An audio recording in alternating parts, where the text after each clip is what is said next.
The following is a presentation of TFNN. It is now time for the Tiger Technician Hour with your host, Basil Chapman. Hi, everyone. Basil Chapman, Tiger Technicians Hour. My pleasure to be here Monday through Friday, 11 o'clock till noon. And today being Wednesday, June the 12th. Thank you, Steve, for a great 2 hours. And, of course, I'm followed by Larry Pesavento. Then you've got Daryl Martin, Dave White. You've got, we've got Tom O'Brien. Wraps it up 4 o'clock to 6 o'clock. Just great programming all day. Let's go straight to the market. Very important. The Dow is down 2 after being up over 100 at 15,119. The Combat Index is down 2 at 3434. S&P is up 1. Let's call it 1 at 1627. And you've got bonds up 2. You've got gold up 14, silver up 19 cents, and you've got the dollar down 10. So let me get that out the way. I just wanted to get the numbers. Now let's go through what is really important and what I focused on for my subscribers in my opening call. When we're looking at the market, it isn't just the market. It is all the different sentiment indicators, the different patterns we're looking at. And what's absolutely key to this particular market is that there's a trend line resistance in the Dow and the S&P that you can see on the daily. And this is what I show my subscribers every day. We go through all these different charts. While I'm on vacation, I missed one. Usually I get them all out, but I'm just keeping it light because I'm using a different computer. I had to transfer a bunch of stuff over. But basically, this is what we're looking at. See that trend line from, if you're looking at Tiger TV, you'll see at 15,542 in the Dow on May the 22nd. Yep, May the 22nd. There's been a concerted downtrend line. And, in fact, it's a bit of an expanding cone to the downside. The S&P actually has 2 parallel trend lines, which makes it a channel to the downside. And that resistance right there, the resistance coming in is actually quite potent. It forced the Dow, it forced the S&P and the Dow, in fact, on the 10th of June to reverse. The S&P was at 1648. And the Dow was at 15,300. And yesterday, there was a reversion to the downside after that spectacular 2-day run-up. Well, it was 3 days if you consider the actual reversal day. Now what we've got is that trend line is such... in fact, I'm going to put it in red just to show exactly what I'm looking at. Red. And here I'm going to put it in red. And one of the reasons is that trend line resistance was going to be tested today. More significantly, the volatility index. If you understand how to use the volatility index, you will understand that there are certain levels that are set in place. And as you increase each step higher, it essentially says these are the levels to look at because the sentiment of the volatility index, the way I characterize it, and that's really buying pressure and selling pressure, is telling you that it's not wanting to go back to the 15s very quickly because 15s is where there's going to be a lot of buying pressure. Instead, what happened is there was a little bit of a dip today, and it ran up to right now it's at 1746. It needs to break 1823. I just can't remember offhand. I forgot to type that into this particular chart. Got it on the others. 1851.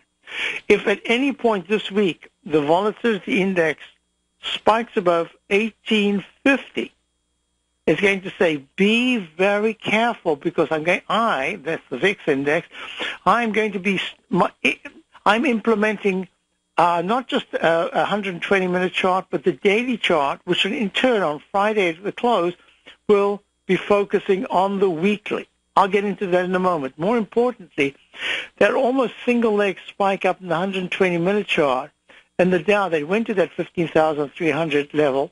It went peak A and then peak B, gave back way too much when it declined yesterday to the 15,086 level. It says, be very careful. Why? What I told my subscribers to my opening call, I said, be careful because the 15,000 15,030 to 15,050 would be a target level if this H pattern unfolds. Hopefully I can get into that a little bit more as we move on. What I'm also looking at here, and oops, didn't mean to do that, sorry. It's going to be a little tricky. Yes, there we go. And what we're looking at is that the way this is playing out in terms of running through, so many charts, is that in the outlook, I'll move along here. In the outlook of the Dow weekly chart, that peak D, and I call it a phantom peak D, one of the reasons being that there was a high of 14,546 on the 22nd of March, and then, that wasn't the one.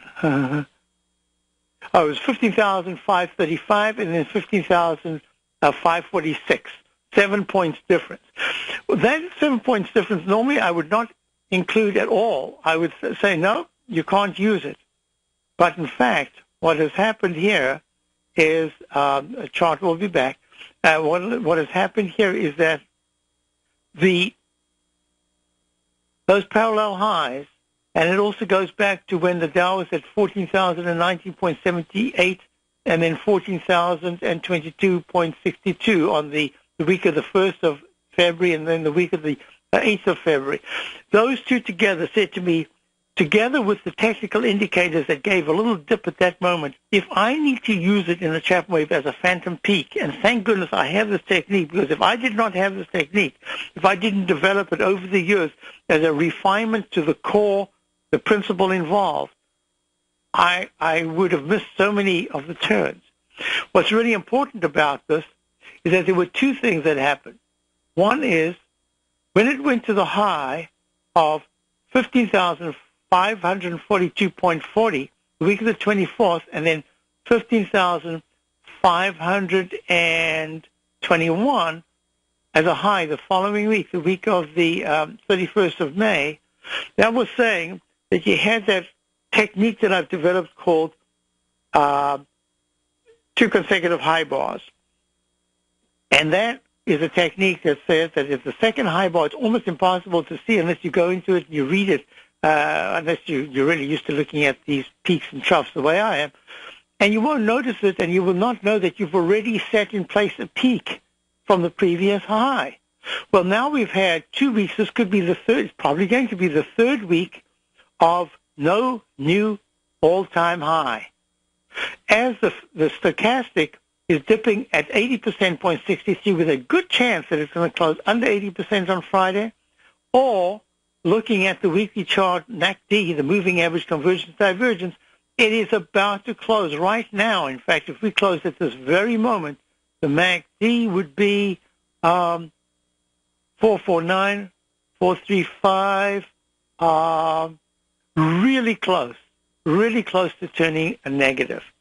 So put that together, and what do you get? You get the monthly chart still looking fantastic. You get the weekly chart on the cusp of at least giving a confirmed signal to say the weekly is now in a sell signal. It isn't yet. I haven't got those techniques put together yet, those tools.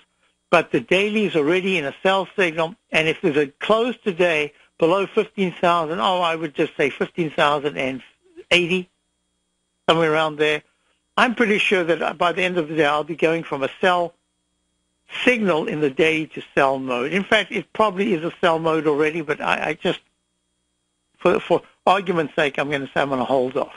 Now, that's just the Dow. If I'm looking at if I'm looking at my quartet, my Dow quartet, that's my index that I made up, of GE. GE looks like it's about to fail with the MACD and stochastic a negative.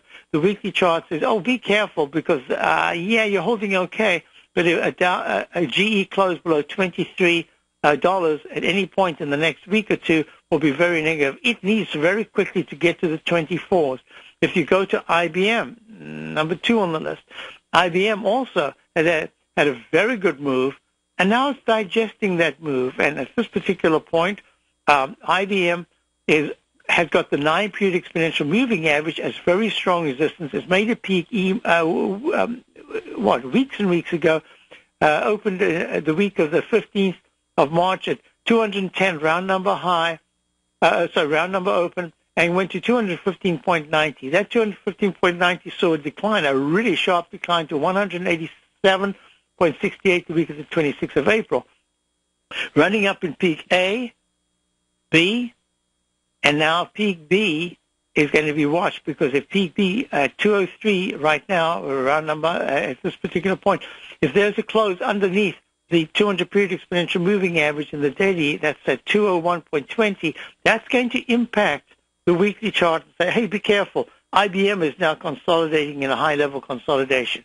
Let's look at the third one, Triple M. I'm going to go to many of the indexes in a moment. Triple M is trading at, it's just a tad slow here. I'm not sure why that is, but it doesn't matter. Waiting for data. Data comes. There it is.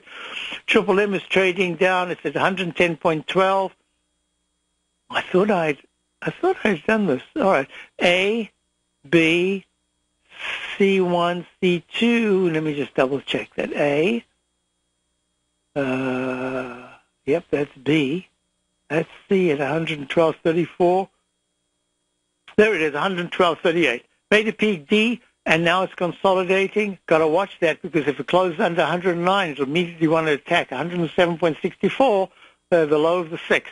Meanwhile, the weekly chart is in leg C, D, E. In leg E, and just consolidating off the fabulous gains. Monthly chart still looks great, but it is actually in leg E to the upside. And now we're going to go to the pilot light indicator, and that, pilot light indicator, and that is UTX. So UTX is trading right now at, coming up, waiting for symbol attributes. Here we go. And it's failing. It's at 93.51. It's made a peak E in the weekly. That to me says that there's a real good chance that UTX is going to dip down to the 89.78 area over the coming week or two. It's in peak C. We'll make a peak C if there's no new high in June. Then the monthly chart, but the monthly chart is still looking great. Weekly chart is looking poor, technically, not price-wise, but technically, and the daily is looking both price-wise and technically very poor. So you put that together, and I'm saying, hey, you got to watch out here. Look at the Qs, 1, 2, 3. The Qs at this particular point are trading at 72.52. Same sort of thing, strong resistance, can't break above that resistance. Peak C in the weekly. Now, peak C in the weekly says, there's no other way I can count it. So I'm going to peak C unless I use and that rare, unconventional instant restart in the weekly, then it would be a peak D. I don't want to make things up here. I don't need to. It's acting okay right now, high-level consolidation. So I'll be back. There's a break coming up. Basil Chapman, Tiger Technicians Hour, and let's just see the Dow right now is at, it's up to at 15,124. S&P is down a fraction. I'll be right back. 877-927-6648. Love to take your call. You take a hands-on approach to managing your investments, and whether you're bullish or bearish on Chinese stocks, the ETFs from Direction Shares are there to help you magnify your perspective. Bull ETFs for a rising market and bear ETFs for a falling market. Direction Shares gives you the tools for both sides of the trade. Discover how we can help at DirectionShares.com today. An investor should consider the investment objectives, risks, charges, and expenses of the Direction Shares carefully before investing. The prospectus and summary prospectus contain this and other information about Direction Shares. To obtain a prospectus or summary prospectus, please contact Direction Shares at 800-851-0511. The prospectus or summary prospectus should be read carefully before investing. An investment in the funds is subject to risk, including the possible loss of principal. The funds are designed to be utilized only by sophisticated investors such as traders and active investors employing dynamic strategies. Investors in the fund should understand the consequences of seeking daily investment results, understand the risk of shorting, and intend to actively monitor and manage their investments. Distributor, Foresight Fund Services, LLC. with the launch of Tiger TV. TFNN has brought our programming to the next level. With Tiger TV, you can gain access to each host's charts and computer screens as they host their daily stock program. Whether it's Tom O'Brien, Steve Rhodes, Basil Chapman, David White, Larry Pesavento, Andy Hecht, Victor Jones, or Terrell Martin, you can catch all of our technicians hosting their programs live and archived on Tiger TV for your viewing pleasure 24 hours a day, 7 days a week. If you haven't checked out Tiger TV, then visit TFNN.com and see what you're missing. McEwen Mining is a high-growth, mid-tier producer in the Americas with a market capitalization of $1 billion. Experienced mining executive Rob McEwen, as chairman, CEO, and president, owns 25% of the outstanding shares of McEwen Mining and has put in place an ambitious business plan with the goal of qualifying for inclusion in the S&P 500 by 2015. With $70 million in cash and liquid assets as of the end of 2012 and completely debt-free, McEwen Mining is poised for growth. Production in 2013 is forecasted to grow at 24%, reaching 130,000 gold equivalent ounces, and over the next 3 years, McEwen Mining projects that their production will increase to 290,000 gold equivalent ounces, almost a threefold increase from last year's totals. If you'd like to find out more about McEwen Mining, click on their banner on the front page of TFNN.com or check them out on the NYSE or TSX under the symbol MUX. Who says you can't take it with you? TFNN says you can. With your mobile device and TFNN's live radio streams, TFNN has put it all in the palm of your hands. No special apps to download. No subscription fees for live radio or Tiger TV streams. We say you can. Now let's go over to the dollar, because the dollar is going to be the generator. It is the generator of basically higher dollar, lower market. And what the dollar has done, and this whole uptrend, folks, has just gone sideways. The way it works, folks, is this. We say you can. The Tiger Financial News Network. Smart investors and professional traders know you can. TFNN.com. Educating investors. Many of our new listeners have heard about the Tiger's Den, but wondered, what exactly is it? The Tiger's Den is a lively community where professional traders and investors can meet, exchange ideas and information in a comfortable, moderated atmosphere. Hear all of your favorite TFNN shows, plus see all the charts as they happen live during those shows, and have access to all those charts. You can test drive the Tiger's Den absolutely free for 30 days. It will greatly enrich your knowledge of these markets. Details on the Tiger's Den are on the front page of TFNN.com.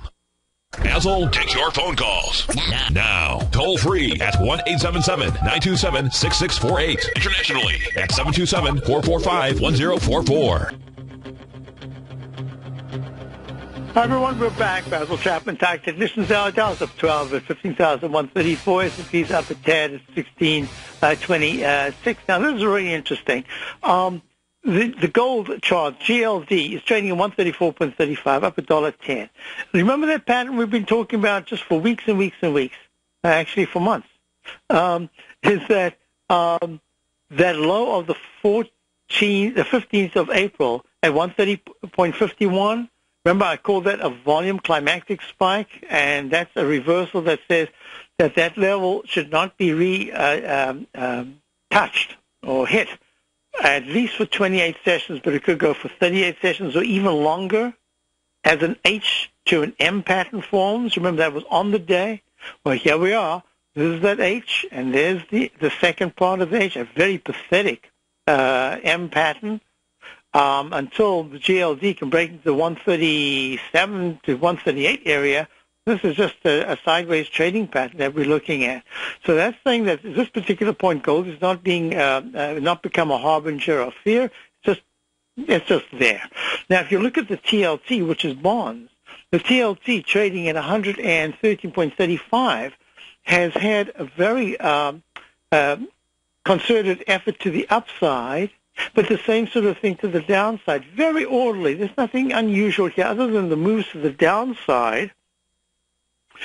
Did two things. There were a couple of very ugly red candles that you can see here, and the low of 114.62 has been taken out.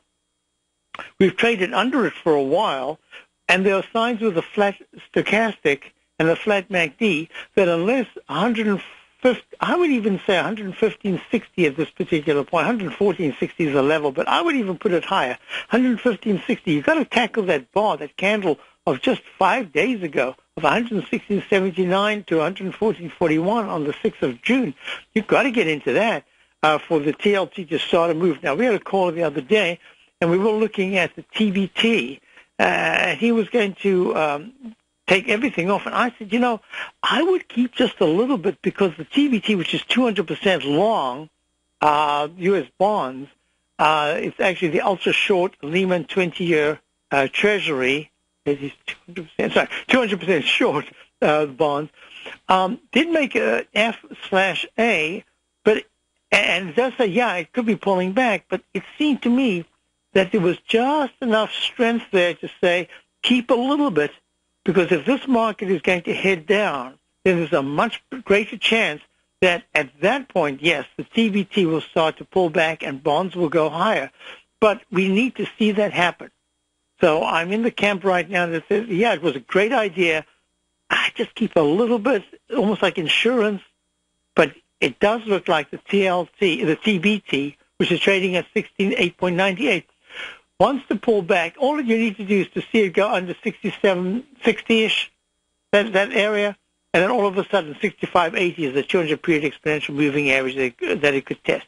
So what I've done with my opening call is, we've got a call. We've got a caller right on the line. We've got Mohammed and calling. I'd love to hear from you. Hi, Mohammed. How are you? Oh, doing great. Thank you very much for your help. My pleasure.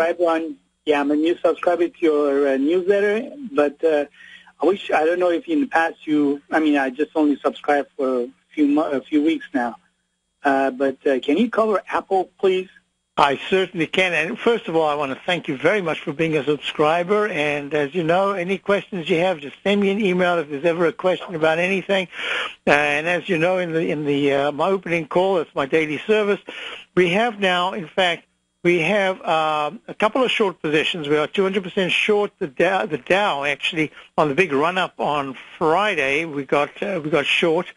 And what I'm looking at here is that if and then we're short another stock, a particular stock itself, and what we're looking at are the long positions that we have that seem to be working, even on a day like this where the market was up 100-something and is now almost hunched. Our positions seem to be doing well because I think we spent a long time looking at the cyclicality of the rotational aspect of corrections, and it appears that there's a chance that these particular stocks that we have on the long side are hopefully going to be in the category that says we want to hold up. We've had our turn on the downside. We want to hold up now and do okay. So now we were looking at Apple, and Apple, at this particular point, there's a chart pattern that I drew on Apple way back. I don't even know how long ago it was. It must have been towards the end of 2012. And that was the monthly chart. So what I'm going to do on this particular software I'm using right now with TradeStation on this computer, I'm just going to do a quick couple of notations. We'll be right back. We'll be back with Mohammed. We'll be looking at Apple, which is trading at 435.68 down until 80 cents. Be right back straight after these important minutes.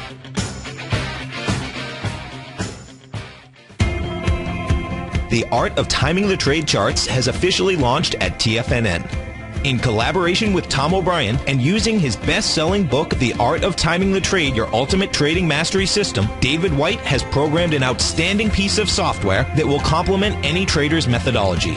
Using this first-of-its-kind software, The Art of Timing the Trade Charts allows you to scan for Fibonacci formation setups, including Gartley's, butterflies, ABCs, and much more. The Art of Timing the Trade Charts is designed to help you when scouring the market for stocks just beginning to form the trading patterns that many investors spend days, weeks, and even months searching to find. As part of our introductory pricing, we're offering licenses available at only $59 per month. We're so confident that you'll love this new outstanding piece of charting software that we'll even give you a 30-day unconditional money-back guarantee. Don't miss out on this incredible new piece of software. Lock in your low price today by ordering your copy at TFNN.com. Tom O'Brien's daily newsletter, Market Insights, gives you Tom's daily commentary on the broad market, including the Dow, NASDAQ, and S&P, plus specific trade recommendations. With Market Insights, nothing is left to guessing. With the market at record levels, volatility is here, and now is a perfect time to take advantage of a 2-week free trial to Tom O'Brien's daily newsletter, Market Insights. As recently as March 26th, Tom advised his subscribers to liquidate their 4 short-term equity holdings, closing out all 4 positions for a combined 15.9% profit. And on April 1st, Tom advised his clients to sell their longer-term position in AIG warrants, locking in more than a 40% profit in just that one trade. If you'd like to see the kind of newsletter Tom O'Brien sends out to his subscribers each morning, then sign up for your 2-week free trial to Market Insights today by visiting the front page of TFNN.com. Has the current market volatility continued to stop you out of trades when the market spikes against you? Now is the perfect time to open up an account with Nadex. Nadex, the North American Derivatives Exchange, is a brand new, completely regulated Chicago-based exchange, and unlike most other exchanges, Nadex allows you to trade directly through them with direct market access when using their completely free trading platform, which also features real-time charts and full customization capability. One of the advantages of trading with Nadex in volatile markets is that your risk is always capped and you have the ability of keeping your trades open even when the market spikes against you. Nadex is completely brand new with a line of unique trading products that are unavailable anywhere else. See how it works at nadex.com. That's NADEX.com. Or click on the Nadex banner on the front page of TFNN.com. Futures and options trading involves risk and may not be appropriate for all investors. Daryl Martin coined the phrase diagnostic trading, and we're happy to announce that his diagnostic box spread analyzer has finally been released. The Diagnostic Box Spread Analyzer helps you easily identify the best box spreads on Nadex in seconds, plus you receive access to the diagnostic deviation levels, as well as step-by-step training videos teaching you how to trade Nadex spreads so you can quickly master the mechanics of this simple yet powerful trading instrument. By pulling live data from the Nadex exchange, the Diagnostic Box Spread Analyzer does all the math for you, calculating risk, reward potential, distance to break even for both outright spreads and spreads used to hedge the underlying market. Visit the front page of TFNN.com today to get your 2-week free trial to Daryl Martin's Diagnostic Box Spread Analyzer and gain access to the valuable information it can provide when trading the Nadex box spreads. This segment is brought to you by Harmony Gold. For more information, just click the Harmony Gold banner on the front page of TFNN.com. Hi, everyone. We're back. Basil Chapman, Tiger Technicians Hour, and we are looking at Apple. We're looking at Apple, Muhammad, and we're going to go to the the patterns that I was talking about before. In the monthly chart, I had already drawn from the peak E-top at 705.07. A little while later, an arch formation, never even made that arch, didn't even have the strength to make the arch formation, with another arch, and it says to me that there's a good chance that Apple will trade down to 353, and the time frame would be in November of this year. Well, it got down to 385, 30 points away. It rallied briefly, couldn't even get to the 9-period exponential moving average. It's just telling me that Apple has had a spectacular run. It's had a spectacular product run. And at this particular point, the chart says, you know what, there's nothing there. It's just another business doing okay. And the weekly chart says 399 is the 200-period exponential moving average support. It went to 385. It's bounced to peak A. That seems to be making an arch formation. Well, we were talking about arch formations. I was talking about the GLD. The TLT's done something like that. And now if I look at the daily chart, do you have a position, Mohammed, in Apple, or this is something you're preparing for? What's the story there? Mohammed? Oops, I'm not sure if Mohammed's still on the line there, but it doesn't matter. Mohammed, if you're there, just yell, I'm here, and I'm just going to finish up this Apple chart. I'm looking at Apple with the 9-period exponential moving average resistance as pulling back.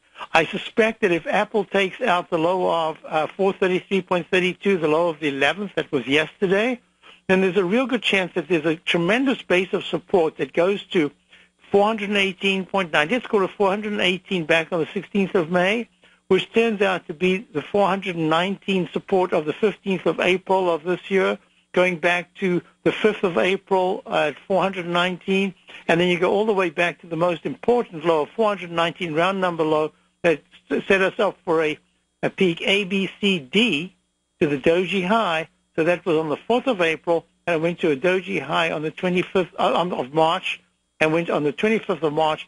It hit the top, and it pulled back, and it bounced and gave an H and then a failure pattern going all the way down to the 385 level. So I think Apple is in a concerted monthly downtrend. The weekly is okay just for a bounce. I think the bounce is running out. The daily is saying it hasn't even got close to 486, 200-period exponential moving average. I don't think it's going to get there for a while.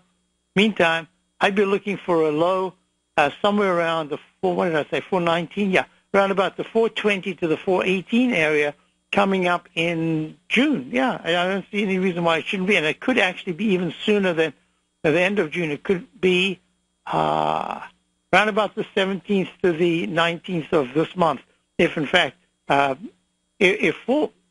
I can tell you right now that on the 120-minute chart, which I've done quite a bit of work on, if the low of 432 is taken out on the 120-minute chart, just immediately that whole candle going down to 418.90 from the 16th of May, that candle's vulnerable. So, Mohammed, I don't know if you're still there, but I'm sure you're listening. So that's the story. I would be looking to the short side on Apple, and I'd probably plan to, if you wanted to go short right here at 436.20, I would put a stop of about 436, about 6 points just for now. Why? Because if it had to bounce and it got to 441, that could be a place to add another position. If it starts to really take on water and dives into the 420s, you just lower your buy stop. That's the way I'd be looking at it. So I hope that helps you. Now I'd like to go to, is that James? James in Santa Fe? Yeah. Hi, James. How are you? Okay, pretty good. Yourself? Very well, thank you. We're looking at Starbucks. Okay, SBUX. Especially the daily chart. My interest there, it's a long-term, over a decade position in my retirement accounts, but I've had trouble, including recently, selling covered calls against part of the position when it looked to me like it was pretty extended. Anyway, in the daily chart going back to February, I got more than a peak G, even up through what might be a restart here recently.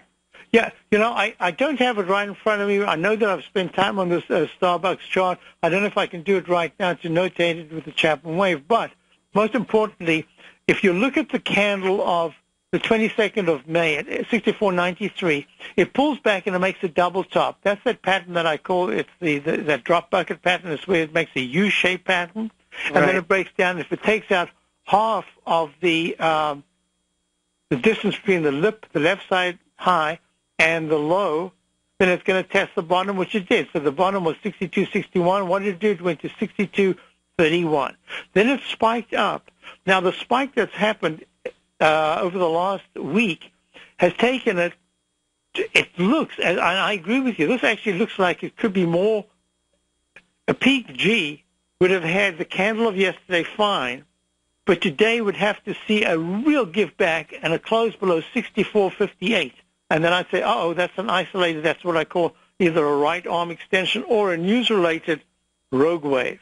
So now, you're in this as a very long-term position. I have this as a brand new in the monthly, having broken out.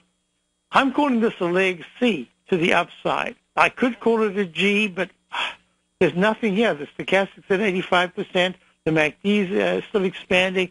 So the monthly, there's nothing there to do. I would not recommend anything with a change of position. So what you wanted to do was to kind of on a shorter term to be a little careful to maybe hedge your position just for a kind of a consolidation. Is that correct? That sounds right. I guess right now I'm short a few July 70 calls. So I guess one question is if you see an up channel. Yes. Okay. There, where the up channel resistance might be, if I might be okay at 70. Right. So let me just put it this way: the weekly chart, 90% in the stochastic. MACD is still good in leg D, with a chance that there could be a doji close, but more likely, depending on how it holds. You see, with the pattern that we've been looking at in the market, with Friday's huge move up, you got two big gaps in Starbucks from the low on the 62.31, the double bottom low at 62.31 and 32 on the 5th and 6th of June. That says to me, in this particular pattern, that the coming two sessions are really important. Why? Because if it goes below the gap up high of the 7th, the high of 65.09, then I would say, perfect, what you want to do. That is exactly it, because why? It's setting up a rectangle formation that says, over a period of days, not quickly, but just kind of, because there's so much strength in the weekly and the monthly, just kind of pull back, stair-step, orderly pullback. That could happen. But as it stands right now, there's a real good chance that if it takes out 66.31, that's going to have to be called leg B. And if it's leg B, it puts it in the category of this rotation that I'm talking about, that there are certain stocks that are still acting really well. There are stocks that have acted very poorly for a couple of years and have just started their bull phase, which is really important. Starbucks is in the former category, the category that says it's been on a spectacular run since July of last year. And even though the market itself looks somewhat overbought, this is a stock that's holding really well. And they keep on adding. On a fundamental level, you would expect that Starbucks would be tapped out, that they've just done everything. But they keep reinventing themselves. They're like Whole Foods. They are brilliant at doing that. So I think that's written into the stock, and it says it's doing very well. And if anything, it'll just be a high-level consolidation, maybe pulling back from 65 to the 58 area over a period of 6 weeks, if that's going to happen at all. So I don't want to even touch your long-term position. I think you're absolutely right. Still looks very good. On the shorter term, which is really what you want to cover, here's my recommendation. You won't be giving up very much. At least I don't think you are. I don't have the options in front of me right now. But my suspicion is that it moved up ahead of the market.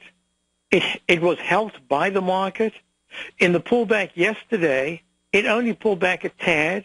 Today it's trying to rally. It's an inside bar to yesterday.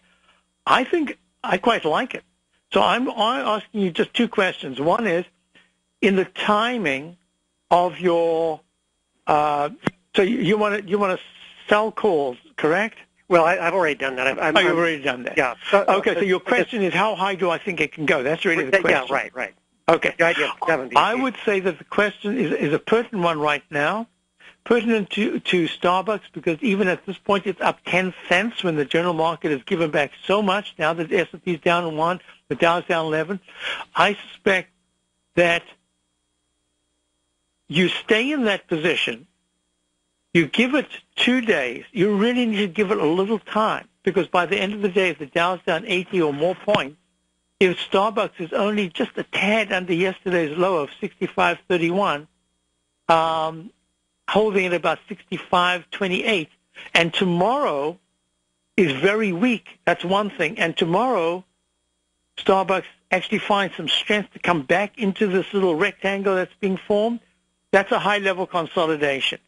So in every case that I'm looking at, because it's pulling back with the market, and the market I think is going to go lower, I suspect that you're in exactly the right position, and we won't find out until Starbucks breaks, I would not even say 66.31. It needs to break 66.55.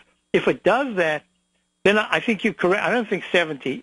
I think 60, 67, 80, all the way to a D is maybe 68, 50. I don't see it going to 70 in this move unless the market suddenly turns, the general market turns around. That was great. I think you've got a fabulous way of looking at this. You've got your core position. You're trying to protect what you've got because it could be a sideways move. I think you've played that beautifully, and I have to congratulate you because it's a really clever strategy. So the only time that it would be working against you if for any reason there's another bit of news on Starbucks that says fabulous and it suddenly gaps up 4 points. I don't see that happening. I think all the good news is, all the surprise good news looks to me in the chart that it's out, and now it's just acting very well. So, but not well enough, I don't think, to go to 70 from 65, not in this market. So I think you've got a great position. And when did you get in? You got in way back when Starbucks was... Well, no, it was more recently. I just did this on a strong day, one of those strong days earlier this week during. Yeah, but your actual core position on Starbucks? Well, no, my core position goes back over 10 years. Oh, okay. Well, like you see, I would not even touch that. I think you've had a good eye and a good feeling for it, and I think you're treating it with respect, and at the same time you're saying, I'm also going to be a little bit careful here. I want to protect what I've got. I think that's terrific. Yeah. Okay. Congratulations, James. You played that very well with your Starbucks position. So Thank you very much for calling. Yeah, thanks for your help, then. Okay. My pleasure. Thank you. So, folks, there's a question I had from subscribers. NGU, I'm going to use the September position, and that September position on natural gas in the futures says that it's trying here to form some kind of a base. But the question was, I don't know what the question was. It was just give an analysis on natural gas. Well, I'm looking at natural gas, and I suspect that, have I got UNG in this? Let me just check. UNG, there it is. Yeah, UNG, which is another way to do it. The stochastic's flat at 3.66. This is, yes, it could bounce, but it's probably going to have to do a little retesting.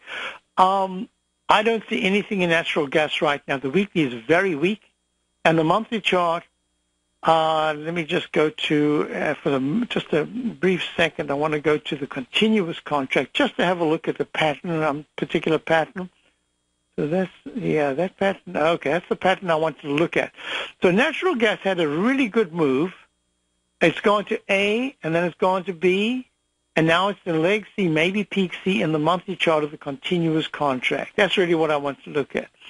I suspect that what I'm looking at here in natural gas, going back to the U, I don't know. I think Andy Hecht is the one that really knows which month you should be looking at.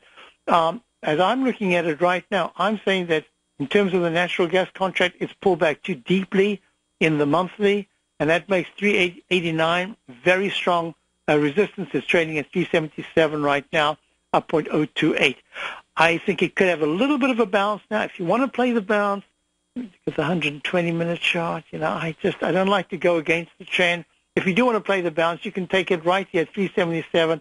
You've got to have a very tight stop, and you need to see, by this afternoon or tomorrow morning, it's already got to get to 3.78. So that's what I'm looking at. And then there's one stock that we will look at when we get back from the break, and that's going to be MDP. So we've got a break coming up. Thanks for holding, everybody. Dow down 46, S&P is down 5. Wow. All I can say is wow, because this is quite something. I'll be back.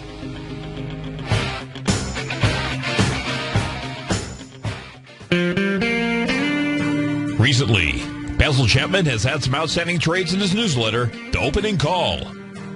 Each morning by 9 a.m., Basil uploads his newsletter to the TFNN servers so that his subscribers can access his expert trading advice. Basil gives his take on the direction of key indices and updates any active trades that his subscribers are currently in. Just recently, Basil subscribers closed out a short position in Chipotle Mexican Grill, CMG, for more than an $86 profit per share, over a 20% gain in just one position. If you'd like to try out Basil Chapman's newsletter, The Opening Call, then visit the front page at TFNN.com and click Trading Newsletters. There you'll find Basil's newsletter, The Opening Call, where you can request a free sample copy. Also, don't miss Basil's program, The Tiger Technicians Hour, Monday through Friday, 11 a.m. Eastern, on TFNN.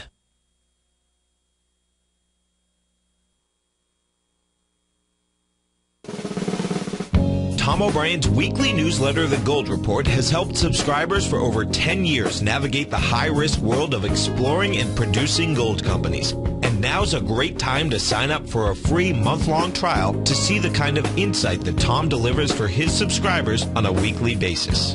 Every Monday, Tom O'Brien issues a quick update on the metal market, giving you his take on the HUI, XAU, GLD, dollar, bonds, and much more. Tom follows Monday's update with a full gold report, which is delivered to subscribers Tuesday afternoon with detailed coverage of 24 separate gold or metal stocks, as well as another 10 to 15 stocks that he lets you know are on his potential watch list. Get your month-long free trial to the Gold Report today by visiting the front page of TFNN.com. Don't spend another year navigating the metal markets on your own. Act early in 2013 and make the most of your gold and metal market investments. David White's newsletter, The Technology Insider, is focused like a laser on finding the next big things in technology. If you had invested only $10,000 in Microsoft in 1986, you'd have been a millionaire by 2000. Disruptive technology like Microsoft's is the key to these massive long-term profits, and the Tech Insider is the vehicle from TFNN to capitalize on these opportunities. This is the go-to newsletter that identifies, monitors, and profits on mostly little-known cutting-edge companies with great long-term prospects. David's experience is as an inventor of Emmy-winning animation products for TV and Hollywood that propelled a company public. Match that with 14 years as a full-time trader, and he's uniquely qualified to guide you through the light-speed world of ever-evolving high-tech. If you're ready to ride the next big technology bull market for less than $40 per month, log on to TFNN.com and get your 2-week free trial to the Technology Insider. Get in on the ground floor of the next big thing today. Let me tell you something, folks. I have people coming up to me saying, I just can't believe the amount of work that Steve does on his newsletter. And I says, I absolutely agree. That is a recent clip from the Money Masters show that Tom and I do each day at TFNN. My newsletter service, Mastering Probability, is much, much more than a newsletter. Yes, it's outperformed the S&P 500 by 100% during the last 15 months. But more importantly, it's an extraordinary education, a roadmap for your success. And it's yours risk-free for the next 30 days. Just go to the homepage of TFNN.com and click on my name, Steve Rhodes, and then Mastering Probability, because everyone needs a success strategy. For most, it's a competitive edge, the will to win, the drive to overcome any obstacle. Whatever you call it, winners find a way. Find your way to Mastering Probability today, because your journey to extraordinary rewards is just one click away. This segment is brought to you by BackTech Environmental. For more information, just click the BackTech banner on the front page of TFNN.com. Hi everyone, Basil Chapman. We are back, and we've got Dow down 62, S&P's down 7. What a turnaround, one that we were kind of expecting. We're looking at a market that's coming down, and we've got a caller on the line. We've got Mark in Fort Collins. Hi, Mark. How are you? Mark, you there? Yeah, I'm here. Okay, good. Yeah, how are you? I'm good. How are you? Fantastic, thank you. Good. So I did phenomenally with your initial call on the IBB. And, great. Got out. I actually bought puts when it was around 185 and got out when it was around 170. Oh, and then that's fantastic. I bought more of them, which I'll expire a week from Friday, when it was in the probably 77 to 180 range. Okay, good. Just about where it is now, right? Yeah, it was a couple points higher when I got them, so I'm doing all right on those. I'm okay, just curious, do you think we're doing a little H pattern on this, or do you think absolutely? It's the pattern du jour that we're looking at all over the show. But more important, if you look at the weekly chart, folks, we're looking at, this is the IBB. We're trading at 176.59, down $1.81. And as Mark said, this is the iShares NASDAQ Biotechnology ETF. And in my opening call, we were short via the 200% short the ETF, and did really well. And Mark, in fact, did something even better. He had the puts and did. That must have been fabulous. So this is perfect, because for you, what we're looking at is an inside day so far. Yesterday was just, for me, I wish it had closed a tad lower because I would have jumped in again this morning on the bounce. But it closed as if to say, hey, I might be one of those areas that could survive a little longer if the market turns down, except it's become a participant. So I think it's going down. It's going to be going down to 174, and that should happen within another couple of days. If it takes out 174, then I suspect that not only the low of 169.21, the low of the 5th of June, but the candle that I'm looking at in the weekly chart says that whole area between 172 to 168 is going to be absolutely critical in the monthly chart because I've got a peak E that could be coming about in June. That's number one. As the technicals are still very strong in the monthly, except for one little thing, that the stochastic and the on-balance volume and the relative strength have been turning down as every counter-trend rally so far in June hasn't really worked out very well as lower lows and lower highs are there. So I congratulate you. I think you're in exactly the right position. The only thing I would say is at any point I'm totally wrong if that trend line resistance that I've been pointing out is taken out to the upside and it breaks 181.47, by which time I know you'll be out of there. But that's 5 points higher, and I'm wrong completely. I suspect it's going down. It's a spectacular move in the weekly. It needs time. It needs to digest. It needs even maybe to go to the 163, 159 area. We'll see. But in the meantime, I think you're exactly on the right track. Congratulations. So a week and a half is probably pretty good. I mean, are you seeing the market probably? Do you think we're just going to come out and test the lows of last week and be done with this? Or in the general market? No, I think that this market now is setting in place a kind of a lower highs and lower lows pattern, and I think that's going to be the pattern for a little while. Okay, great. So thank you so much for calling. I appreciate that. Folks, just before we go to a break, don't forget Larry Pesavento's coming up. Should be a wonderful show, as always, with Larry. I just wanted to do MDP, which is MDP for a subscriber. I said I would do it on the show today, or yesterday. I thought I'd do it, but I wasn't here. So MDP right now, I would not do anything. It's holding very well. This is, in fact, a Meredith core. There's a asymmetric triangle that's forming in the weekly. The monthly says it still needs to go to leg D. I would just give it a little time. It's trading at 41.23. Let's watch it at 40.50. Now, I don't know yet, but I probably won't be here tomorrow, but I won't know for a little while until later in the day. So in the meantime, have a great day, folks.